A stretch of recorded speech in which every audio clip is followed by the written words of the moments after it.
Finding Purpose in the Wilderness, Transforming Life's Detours into Destiny. Have you ever found yourself standing at the edge of what feels like a vast, empty desert, wondering how on earth you ended up there? That moment when your carefully constructed plans crumble and suddenly you're facing a wilderness you never signed up for? I recently had the profound privilege of interviewing Cecily Cee Banks, a remarkable woman whose insights on navigating life's wilderness seasons left me fundamentally changed. If you don't know Cece, she's the visionary behind the Wilderness Warriors movement that has transformed how thousands of women of color approach career setbacks and personal challenges. Her revolutionary framework for resilience has literally saved businesses, marriages, and lives.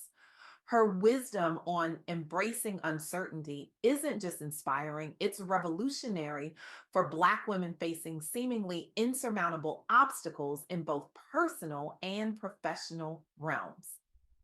What struck me most about my conversation with Cece was her ability to reframe what we typically view as setbacks into what she calls Moses moments, those pivotal wilderness seasons that, while disorienting, are actually preparing us for something greater than we could imagine. The wilderness, Cece told me with that knowing smile that comes only from someone who has traversed her own deserts, isn't a punishment, it's preparation. Think about it. Moses spent 40 years in the desert before leading an entire nation to freedom. 40 years! That's longer than many of us have been alive. And during that time, nothing spectacular seemed to be happening. Just sand, heat, monotony, the occasional argument with a burning bush. Yet, without that season, Moses would never have developed the character, resilience, and intimate relationship with God necessary to fulfill his ultimate purpose. The same principle applies to us today, especially for Black women navigating spaces never designed with us in mind. As Cece puts it, sometimes the longest route is actually the shortest path to your purpose. During the pandemic, a group of Black women entrepreneurs experienced this wilderness principle firsthand. These women had left secure corporate positions to build their own businesses, only to watch clients disappear overnight when COVID hit. Financial instability threatened everything they'd built. Isolation intensified their doubts. Many questioned whether they'd made catastrophic mistakes leaving their corporate jobs. But here's where their story takes a powerful turn. Instead of surrendering to despair, these women formed what they called a wilderness circle, a peer mentorship group modeled after Moses having Aaron by his side. They created sacred space for prayer, resource sharing, and fierce accountability. They refused to journey through the desert alone. Within just 1 year, several members had successfully pivoted into entirely new markets. E commerce ventures replaced in person services, revenue streams rebuilt, often stronger than before, but they didn't stop there. These women launched a virtual summit that attracted hundreds of Black women entrepreneurs nationwide, creating ripple effects far beyond their immediate circle. Their wilderness wasn't wasted, it was transformed into wisdom. This brings me to the first crucial insight from Cece Banks. Embrace your wilderness moments as opportunities for growth. These aren't wasted years. They're seasons when you're being shaped, refined, and prepared for greater purpose. The question isn't whether you'll face wilderness moments, it's what you'll allow them to make of you. In the wilderness, Cece says, you discover who you truly are when everything familiar is stripped away. But let's be honest, knowing this intellectually doesn't make the wilderness any less terrifying. The uncertainty, the waiting, the questions without answers. It's excruciating, especially when society already questions your worth and capability at every turn. This brings me to Cece's second profound insight. The decisions you make at life's impasses define your journey. Consider the Israelites. Their wilderness journey should have taken 11 days. Instead, it took 40 years. Why? Because fear and indecision kept them circling the same mountains. Their unwillingness to trust the process, to take decisive action despite uncertainty, prolonged their desert experience. I'm reminded of a professional Black couple Cee Cee worked with who struggled with infertility for years while balancing demanding careers. The emotional exhaustion nearly destroyed both their marriage and their dreams of family. They found themselves in a barren season without clear answers, a wilderness that tested everything they believed about themselves and their future. The turning point came when they sought counseling within their faith community. Rather than continuing to view their situation as punishment, they began reframing adversity as an opportunity for deeper connection. They stopped asking, "Why us?"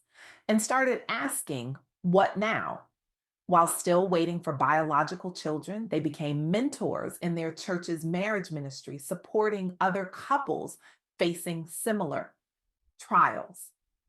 Their decision to find purpose in their pain rather than remain paralyzed by it eventually led them to welcome twins through adoption.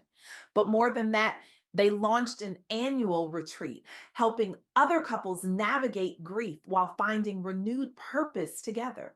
Their wilderness became a wellspring. Their story illustrates Cece's wisdom perfectly. Your willingness to trust the process and take decisive action, even small steps, can dramatically shorten your wilderness experience, or at minimum, transform it from meaningless suffering into meaningful growth. But here's where Cece's insights become truly revolutionary, especially for Black women. No one journeys through the desert alone. Moses had Aaron. Even in leadership roles or marriages, leaning on support systems is crucial to enduring hardships with hope rather than despair. Consider the story of a Black executive Cee Cee mentored who was unexpectedly laid off after decades at a Fortune 500 company. This woman's identity had become deeply intertwined with her professional title. Financial anxiety and doubts about future prospects consumed her initially. But instead of rushing into another role out of fear, what Cee Cee calls grumbling like Israel in the wilderness, she took intentional time off. She engaged in spiritual coaching sessions focused on discerning her next assignment rather than simply chasing status quo jobs. The result? She launched her own consulting firm specializing in diversity and inclusion strategies. Within months, she secured contracts that allowed her greater impact across multiple organizations instead of just one employer. Her initial months of uncertainty became fertile ground where vision replaced insecurity, thanks to wise counsel from mentors who'd walked similar paths before her. Within 2 years, her firm grew from a solo practice into a team based consultancy. Today, she serves as a board advisor championing inclusive leadership pipelines industry wide. Her impact has multiplied exponentially because she refused to rush through her wilderness season. Sometimes, as Cee Cee wisely notes, getting fired is just God's way of promoting you. This brings me to a truth that resonates deeply with the mission of the Pink Parachute Diaries.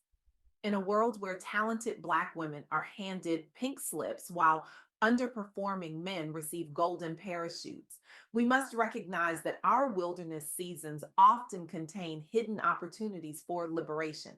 When systems fail us, and they will, we have the power to create new systems. When doors close, and they will, we can build our own houses with better doors. When the path disappears, and it will, we can forge new trails for others to follow. but we cannot do this alone. We need each other. The wilderness is not meant to be a solitary experience. Moses had Aaron, Ruth had Naomi, Esther had Mordecai. And we need each other, not just for emotional support, but for practical wisdom, accountability, and the courage to take decisive action when fear would have us remain stagnant. As Cee Cee Banks so eloquently puts it, your wilderness is not your wasteland, it's your workshop. So I stand before you today with a challenge, a call to revolution in how we view our most difficult seasons. I challenge you to identify your current wilderness. Is it a career setback, a relationship struggle, a dream deferred? Name it honestly. Look it in the eye without flinching. I challenge you to resist the temptation to view this season as punishment or meaningless suffering. Ask instead, what might be forming in me during this time that couldn't develop any other way? What muscles are being strengthened?